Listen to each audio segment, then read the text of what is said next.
A power outage grounded multiple flights at Augusta Regional Airport today, affecting hundreds of travelers. The issue started around 2 a.m. and was fixed by 2 p.m. News Channel 6's Ashley Osborne was there first thing this morning and is live at the airport now. And Ashley, this mainly affected TSA security. Their security guidelines and the power outage meant that the airport could not follow those, so people couldn't get on planes.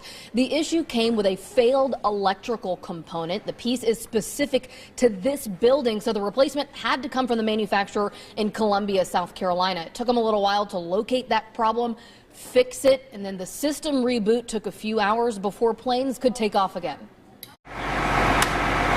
We had to get up at 2 this morning. Laura Slaughter, one of many sleepy passengers who boarded a bus sent by Delta instead of a plane to get to Atlanta's airport. How has the process been trying to get things rearranged? Has it been a massive headache or has it No, been fairly it's been easy? pretty good, and Delta's been really good and really nice to help us. Some News Channel 6 viewers say they were frustrated. They didn't get a notification and showed up to the airport in the wee hours of the morning only to find out they couldn't fly. Laura just shrugs it off. It's just life. Stuff happens. You got your people who do get irate, but you just gotta, you can't do nothing about it. Ryan Barrett was here on business. I was supposed to be home about lunch today, but it looks like I'll be stuck here for another night. Bigger than any meeting, he'll miss his first premarital counseling session with his soon-to-be bride. Thankfully, his customer lives in Augusta and picked him back up. Hey, he's coming to my wedding, so. Smiles now, but the morning was a little hectic.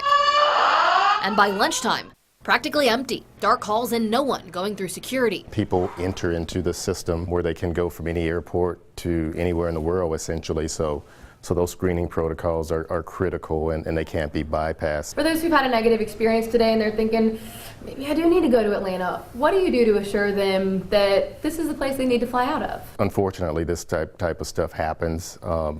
And we work very hard to be proactive to make sure that it doesn't. They'll analyze the situation to see what they can do differently in the future. Does it change your opinion of flying in and out of Augusta Regional? No, because it could happen anywhere.